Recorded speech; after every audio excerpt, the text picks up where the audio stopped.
গত বছর ওর হইচই ওটিটিতে একটা খুব জনপ্রিয় কাজ, সেটা আপনারাই ভালোবাসা দিয়ে দারুণ জনপ্রিয় করেছেন। সেটা হচ্ছে কি, ভুলে গেছেন কাজটার নাম? কেউ বলতে পারবেন? কাল রাত্রি। একদম।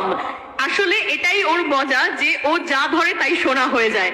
ওর টেলিভিশনের কাজ সেটাও সাকসেসফুল, ওটিটিতে কাল রাত্রি সেটাও সাকসেসফুল।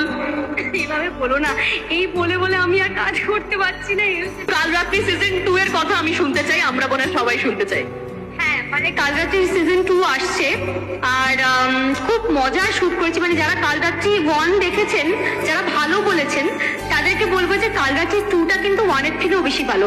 এবার বলতে পারে না, হ্যাঁ তুমি তো করেছো তাই তুমি তো ভালো বলবে, কিন্তু না, অডিয়েন্স হিসেবেও কিন্তু আমরা অভিনেত্রীরা দেখি, এবং দেখে আমরা নিজেরাও বিচার করি যে এটা কতটা ভালো হয়েছে। তো আমি বিচারক বা অডিয়েন্স যারা বিচারক আমাদের, তাদের আসনে বসেই বলছি যে কাল রাত্রি 2টা কিন্তু অনেক অনেক বেশি আপনাদের ভালো লাগবে।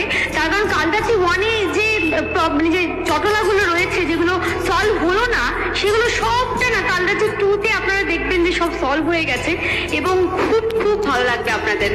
আর আমরা যতটা পরিশ্রম করে শুটিং করি, তখন হয়তো একটু কষ্ট হয়, ভীষণ মানে কিছু না কিছু পড়ে যাওয়া, কেটে যাওয়া, কিছু না কিছু হয়, কিন্তু তারপর মনে হয় যে মানুষ এত ভালোবাসা দেবে, আর মানুষ ভালোবাসা দিলে তখন সাগরও পেরিয়ে যাওয়া যায়। তাই আপনাদের জন্যই সেই কাজ, আর সেটা খুব তাড়াতাড়ি রিলিজ করবে হইচইতে। আপনারা সবাই পাশে থাকবেন, কাল রাত্রি 2 খুব তাড়াতাড়ি আসছে। Thank you so much.